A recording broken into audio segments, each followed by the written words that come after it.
Hagg from Creighton University, and my paper is entitled Understanding Temptation, a Phenomenological and Deconstructionist Attempt.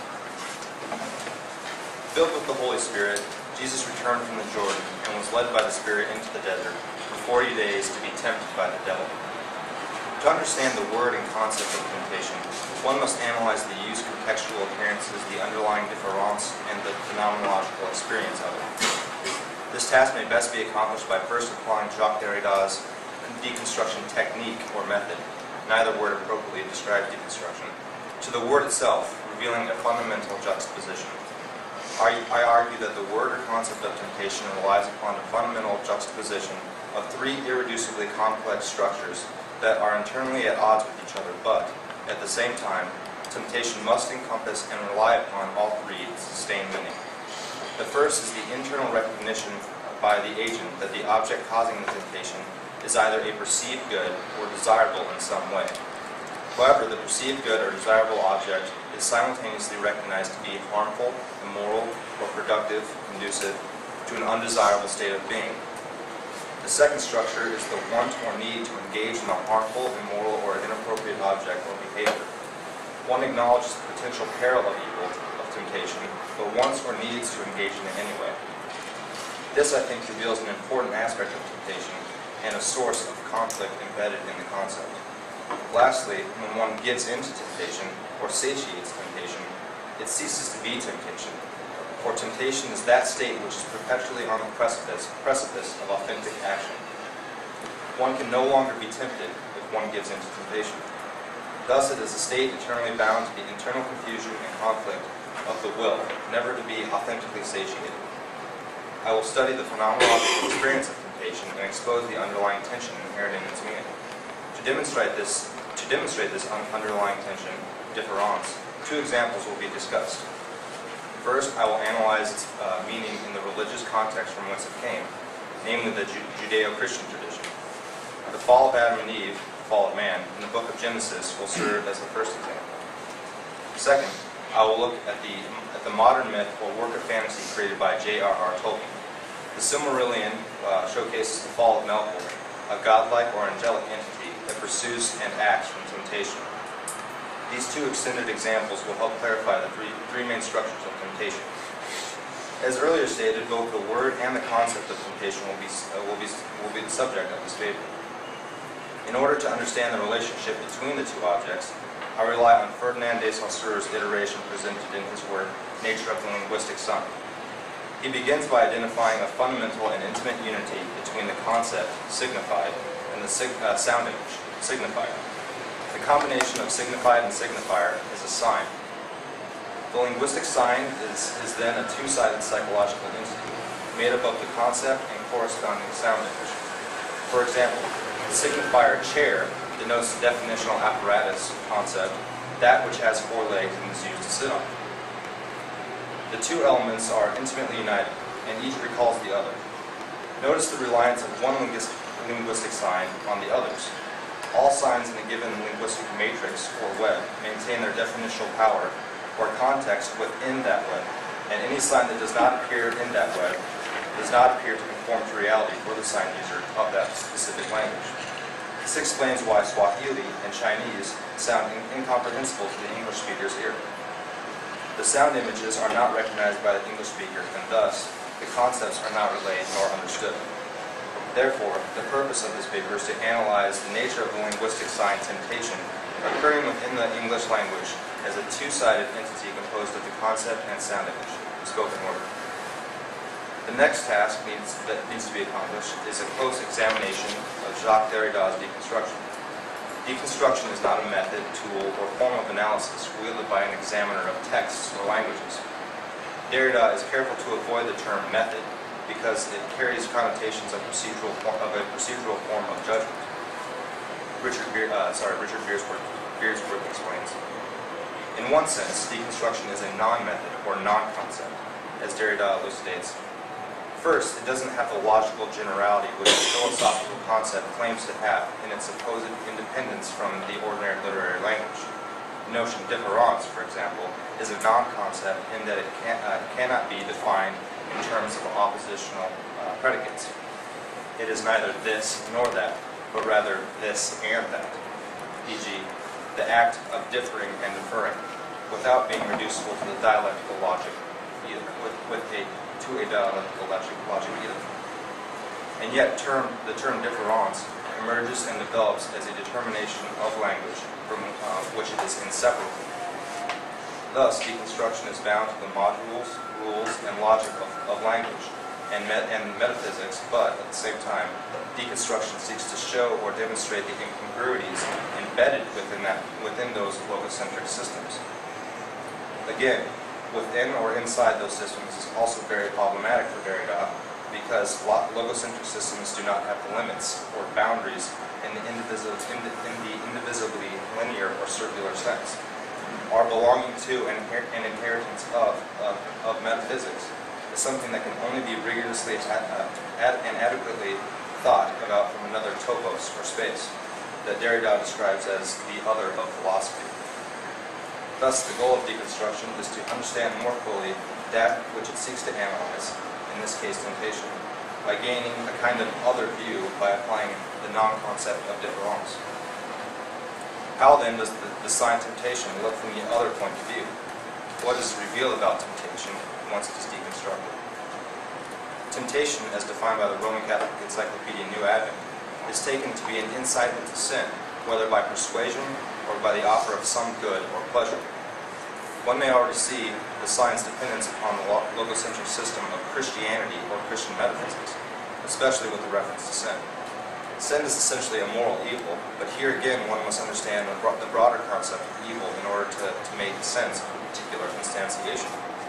One may continue to trace the meaning of each sign in relation to the others and their opposites, potentially ad infinitum, but one can glean from this small example that the whole of language forms an interconnected web that is internally self-sufficient and reliant. Derrida's deconstruction provides an opportunity to expose the internal incongruities and or juxtapositions latent within the single sign of temptation. Remember that escaping the logocentric system, i.e. Christian metaphysics, and the linguistic web/matrix, i.e. English, can only happen in another topos or space, the other of philosophy. Thus, one is forced to work from the periphery of Christian metaphysics in order to gain limitedly and incompletely the other perspective. At the heart of the sign of temptation, there is an ever-present juxtaposition between the three structures previously identified.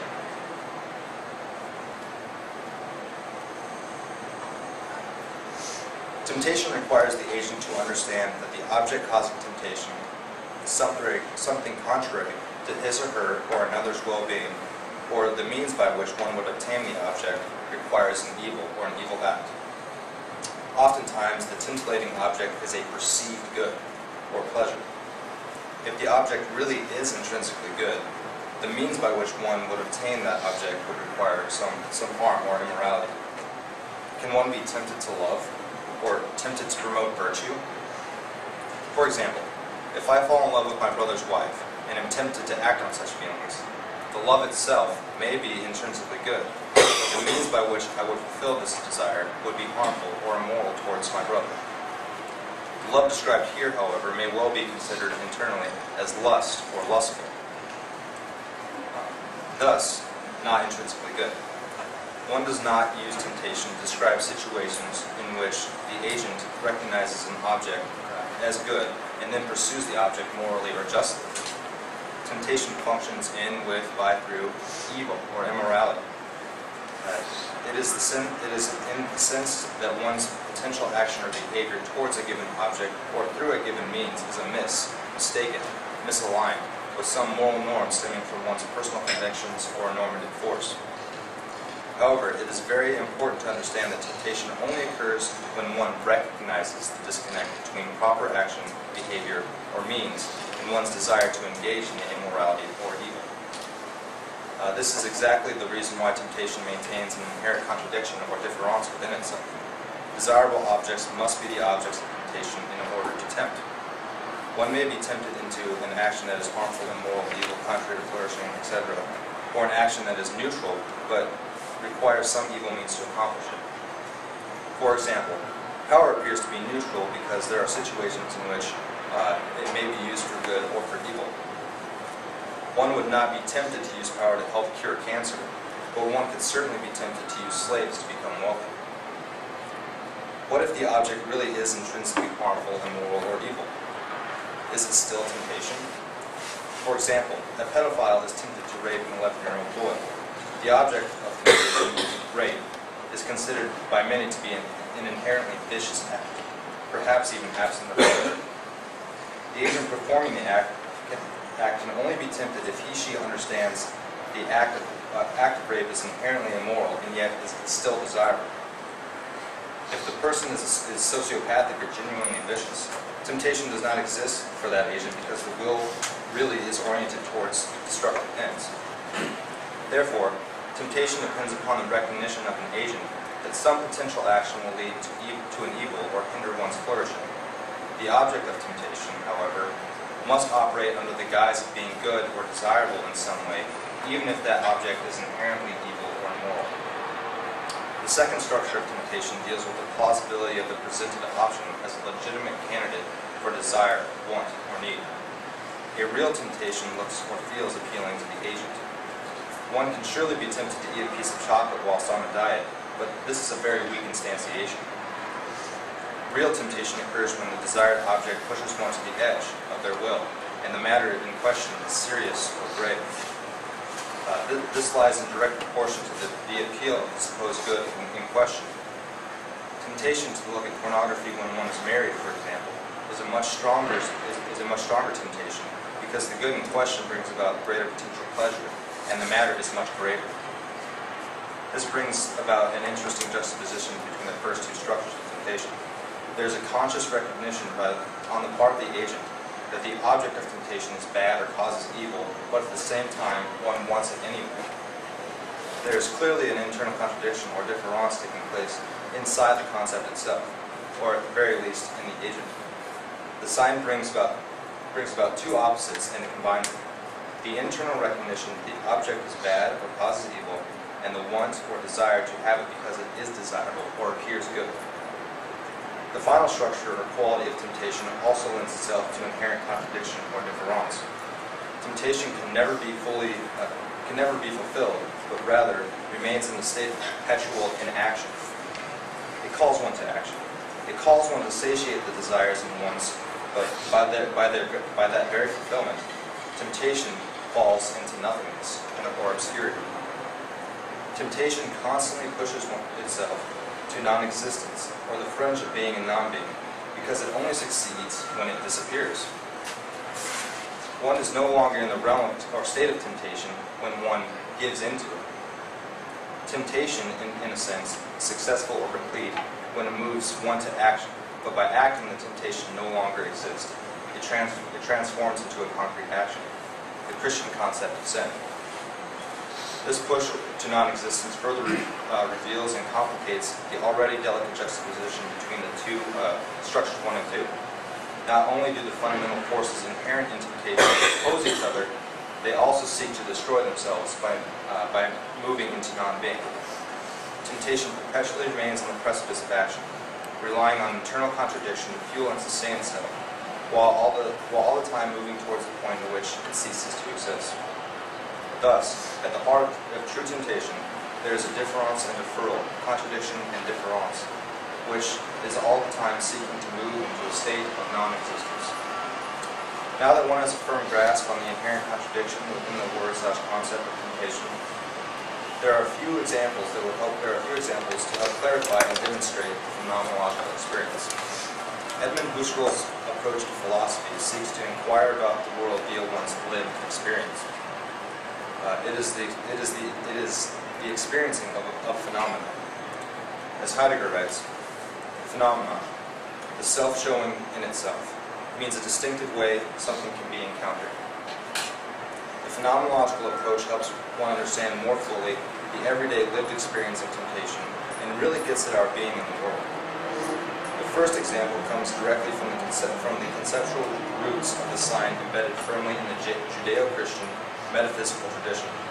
The story of Adam and Eve, or what is commonly called the fall of man narrative, recounts the alleged primordial instantiation of temptation. This story contains sweeping repercussions for humanity.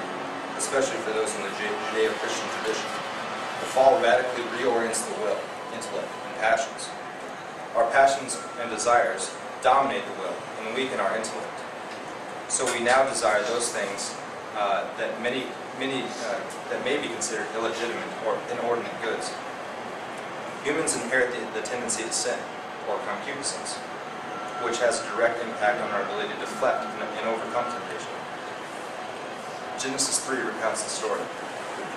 The serpent asked the woman, "Did God really tell you not to eat from any of the trees in the garden?" The woman answered the serpent, "We may eat of the fruit of the trees in the garden. It is only about the fruit of the tree in the middle of the garden that God said, 'You shall not eat it, or even touch it, lest you die.'" But the serpent said to the woman, "You certainly will not die. No, God knows well that the moment you eat it, your eyes will be opened, and you will become like gods, who know what is good and what is bad." The woman saw that the tree was good for food, pleasing to the eyes, and desirable for gaining wisdom. So she took some of this fruit and ate it, and then she gave some to her husband, who was with her, and he ate it. The Lord God then called to the man and asked him, "Where are you?" He answered, I heard you in the garden, but I was afraid because I was naked, so I hid myself." Then he asked, "Who told you that you were naked? You have eaten then from the tree which I had forbidden you to eat." The man replied, "The woman whom you put here with me, she gave me the fruit from the tree, so I ate it." The Lord God then asked the woman, "Why did you do such a thing?" The woman answered, "The serpent tricked me into it, so I ate it." The first story of temptation articulates the human experience and displays facets of the internal incongruities previously mentioned. One may view the passage as a literal dialogue between humans, the devil, and God, or a monologue occurring inside the conscience of human beings when confronted with temptation. Either way, this is a recognition on the part of Eve that there is some potential good to be had if she partakes in the fruit. The woman saw that the tree was good for food, pleasing to the eyes, and desirable for gaining wisdom. Reasons exist to legitimize her wants and desires, namely to gain greater wisdom, or godlike wisdom. Thus there is a perceived good and a want of that good. However, there is also cognitive dissonance, realizing that, in fact, eating the fruit will cause evil. "You shall not eat or even touch it, lest you die." To take and eat the fruit, then, is to confront death. The temptation to become master over death, with respect to Eve's own death, is what upsets good. Thus, the first and most serious temptation is a confrontation with one's non-existence, which is exactly what temptation pushes one towards. The third structure. To fulfill temptation is to put an end to it. To fulfill temptation puts an end to life. Martin Heidegger's declaration, "Anticipatory resoluteness is not a way out advocated for the purpose of overcoming death, but it is rather the understanding that follows the call of conscience, and that frees from death the possibility of gaining power over the existence of Dasein," echoes the reality that I'm trying to get at. Gaining power over the existence of Dasein is not a matter of being resolute in case of death. It is letting go of the temptation to control Dasein's death. Interestingly enough, it is the very letting go of temptation, it is the very pursuit for understanding and wisdom that caused one to fall. Therefore, the first and primordial example of temptation not only meets the first two structures, but also meets the third in an unexpected fashion, linking the conceptual difference embedded in temptation to the phenomenological experience of temptation.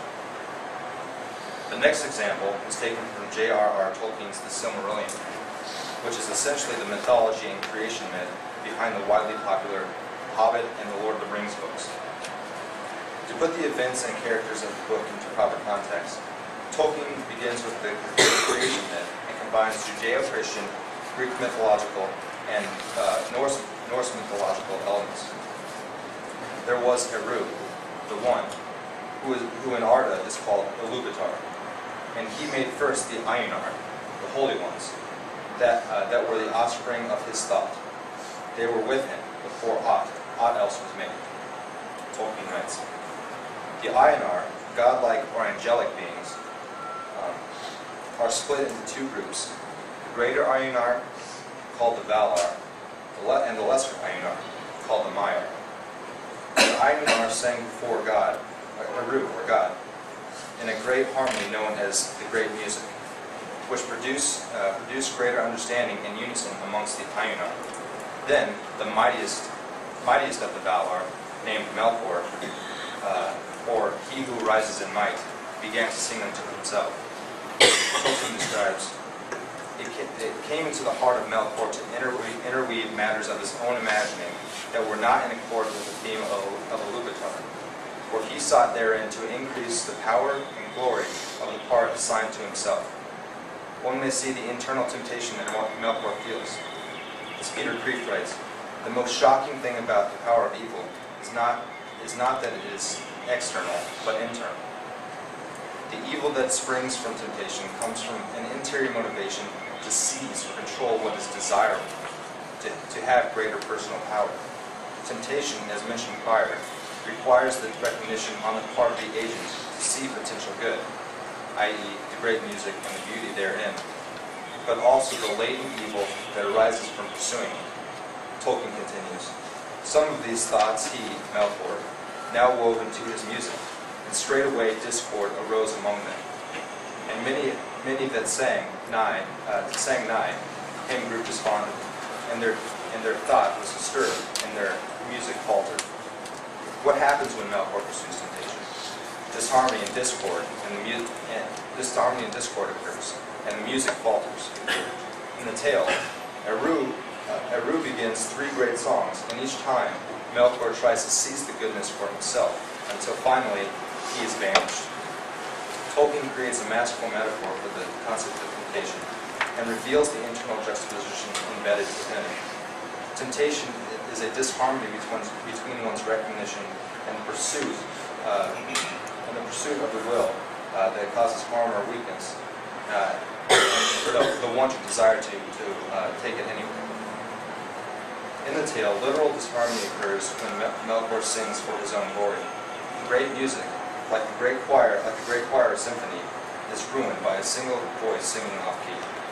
Thus, the first 2 structures of temptation are literally fulfilled, and the third happens upon Melkor's banishment, a movement towards non-being.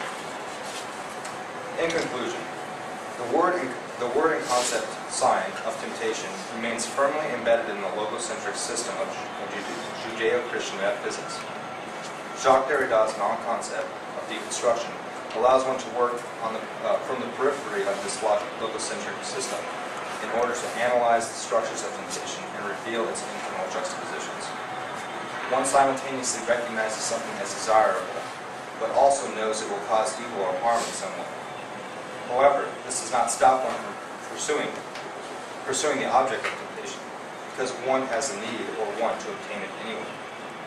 The third structure further confuses the concept because it perpetually moves towards non-existence. To satiate the desires associated with temptation, to get into temptation, is to bring about its end.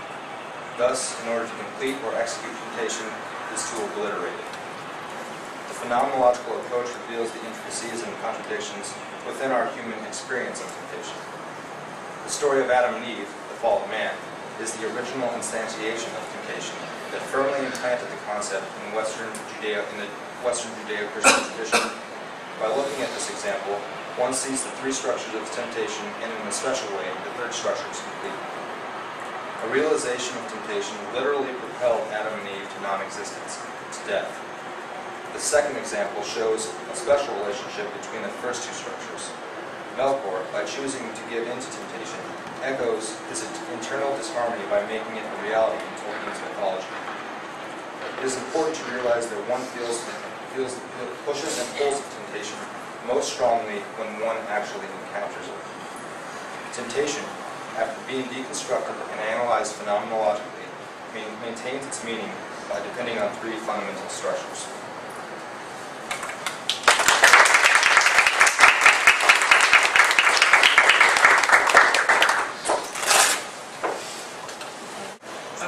About the Garden of Eden example, that and how temptation raises temptation, moves towards non-existence. I mean, just as one point, it seemed like temptation might raise temptation, move it towards non-existence, simply because temptation is a desire, and all desires, once satisfied, you might think, possibly wrongly, I don't know, vanish upon their satisfaction, and depending on that point, temptation either goes away, or you can take your bucket with a hole in the bottom and keep filling it up as fast as possible.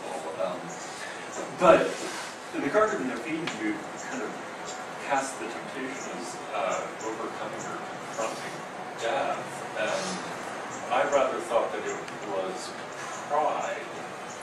That is, the serpent says, "Eat of this tree and you will be as God," right? Which is exactly the same sort of temptation that Melchior is facing.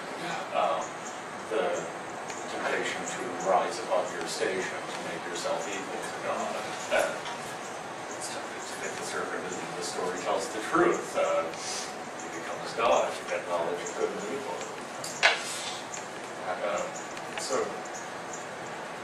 So what I'm suggesting, I suppose, is that there isn't really any substantial move towards non-existence, either in the examples or in temptation itself, except insofar as it's a common feature of desire. Yeah, well, I think that from, especially the Judeo-Christian perspective, it really is a move towards death, because supposedly, and I don't know if this is the case, but this is what I've learned, is that the Garden of Eden was a place of perpetual bliss and non-death, non-decay. Death only hinges upon original sin. So, in a sense, they were never going to die. That was not the original plan for humanity. But this is quite unclear, because God also explicitly says, crap, we've got to get them out of the garden now before they eat of the tree of life and become immortal. And it's easy enough also here to interpret death here as separation from God. Yeah, I mean, rather than physical death. But yeah, I see what you're saying. I was taught that it was a literal physical death. Once they consumed the fruit, they were open to physical death. And later on, Christ's coming is to liberate one from that death and make it possible to overcome. But I take your point on temptation as a desire, and I think it is a special kind of desire. It's a recognition of something that is potentially good, something that one wants, but at the same time, it's also a recognition of, well, if I do this, it's harmful in some way. And I think that more so than the third. I think the third is an interesting observation, but I don't think it's as powerful as the first two. They really are conflicting. And it's recognition that it's both good and bad, and we want it anyway. And I think that's something very interesting for temptation, and also for action in general. But yeah, I take your point, and it's a great observation. I actually had a concern on the same example, but I think that if we take your definition of temptation as something that we see as potentially good, but we know that it could be harmful to us, you can't really argue that the Garden of Eden example is in fact temptation, since they didn't have knowledge of good and evil prior to eating from the tree. So how could you possibly know in any authentic way that whatever the concept of death might be, which we can presume she may not have had, would be harmful to her? Only that God said it. So if we take her obedience to God as some sort of authentic knowledge that God said no, so this is bad, then your example stands. But if we don't, then how do you deal with the fact that it sort of is implied that they don't know these things? Yeah. They have no concept of them. So how do you resolve that? Well, I would say that upon Satan's entrance, perhaps a kind of limited, impartial understanding of what, like, the fruit is, the fruit of what it actually is, because it seems to me that she does at least understand that eating of it will cause death. The Satan imparts that knowledge. And she hadn't even considered eating it up until that point, until the tempter comes in and actually says, well, it's not really this way. And so I think that there has to be some kind of recognition by Eve, if we're to take this example literally, as like these events actually transpired. It may be possible that this is strictly a metaphor for how we came to understand temptation or knowledge, as it were. So it may not be the case that these events like literally transpired, but at the same time, your point's well taken, because it would seem that according to the narrative, she doesn't have the knowledge of what it is, good and evil. She doesn't have it. But my reading of it is more so that this is a kind of internal dialogue of how one came to understand temptation, or how it came to be, and it's not a literal account of events. But I see your point. It's a good one. Okay, this is for both. I'm kind of wondering if there's nihilism in not first recognizing the goodness all around and being in a sort of moral universe, which I think the modern world has become, where all the goodness has to somehow come out of a very strange space, which is not me and not you, but some call or something. I'm wondering whether that, in effect, is nihilism against nihilism, and whether in the sense that we're trying to get to the good, to something that's just infinite or unsurpassable, or that kind of yielding to what is of infinite value. But isn't an older, and I think something to be said for, view that comes by first realizing maybe we're not in the garden, Yeah. but where we are is really, you can't really understand it as neutral or empty, and you have to really, if you're going to get to the good, you have to really be there already for the most part. And it's because I think responding to nihilism is so important, but I wonder if we're responding to nihilism within some very severe restrictions, which in a sense I think are nihilism. Would you want to go? Either one, I guess. Okay. That's an interesting observation. And part of the reason I went with some of the examples I did, especially the garden theme, is I was trying to relate this to somehow human activity and our actual experience with others in the world. And I think that a real phenomenological approach of how we understand and how we come to know, for example, indoctrination into language, for example. I think that those are the ways in which we actually acquire a sense of a moral self. It's hard to think of examples that are just purely theoretical or happening just inside the mind without any kind of actual experience behind it. So I guess I would think that perhaps some kind of human activity, experience of the other being in the world, is necessary to create that kind of space you were talking about. I don't know. That's just my opinion, I guess.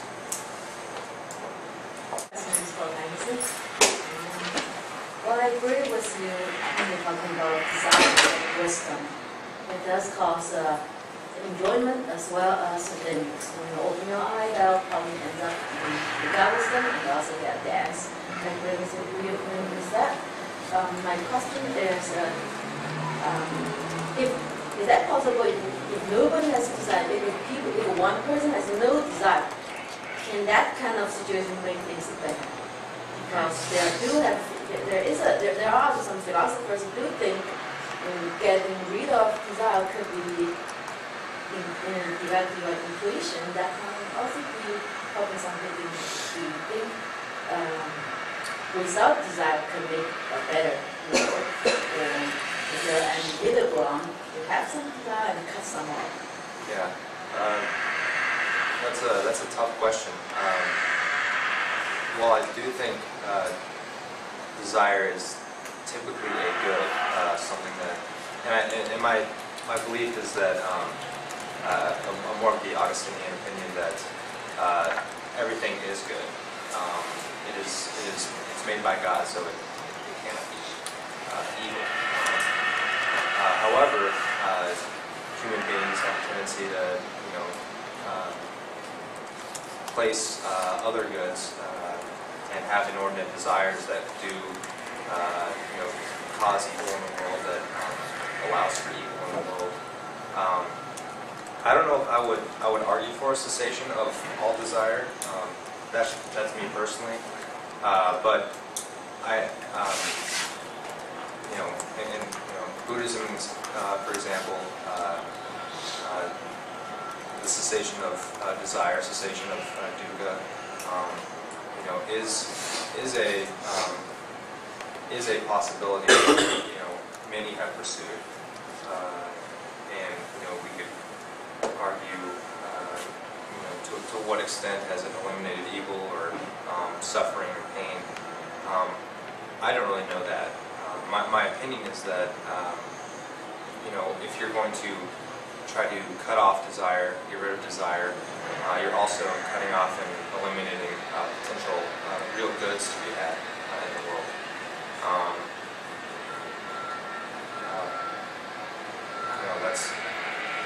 That's an interesting question. It's a tough question because, yeah, desire, and according to the narrative, the fall of man narrative, desire becomes very entrenched and overturns our ability to reason. It kind of overcomes our intellect and our will in a lot of ways. I think of it as like a triangle that's been inverted in a sense, and our passions kind of govern and override sometimes our will. So I personally wouldn't argue for a cessation of desire, but I see it as a plausible option. From what you One very famous temptation story you mentioned that Augustine is the stealing the pears. Yeah. And one of the things about that story is that he's got a lot of different things to say about it, but one of the things he says is he wouldn't have done it without his friends. And so others aren't part of your threesome in the account. And so I wonder about that. I mean, in the garden story, you've got Adam, and you've got Satan, and you've got God, and of course you've got God and all these, or whatever Tolkien's word is, and you've got all these others. I just wonder, with the presence of others, is that part of the picture? Should that be part of the picture, or is that just sort of like some temptations involved that others don't? Well, I would say that some temptations, maybe even a majority of temptations, involve others being a tempting influence. But I think the real point is that there has to be some kind of cognitive dissonance going on within the agent. Temptation doesn't really happen unless you recognize that there's both, good and bad, or desire and evil. For the sociopath or somebody who's truly vicious, temptation isn't an issue. they're not tempted to do anything. Their will and their wants and desires are aligned, or they have a lack of those things. So while I see your point, and I think that a lot of temptations do arise from others, I think that first and foremost there has to be a real cognitive dissonance going on within the agent in him or herself. I think that takes a priority to others being a tempting influence, but I definitely acknowledge that others will and can tempt me. It's there. So yeah, I guess that's how I would answer your question, but I'd be interested to hear your thoughts too if you thought that it came from others, or you can't have temptation without others. That'd be my answer. Any more questions? Okay, well, let's thank our presenters one more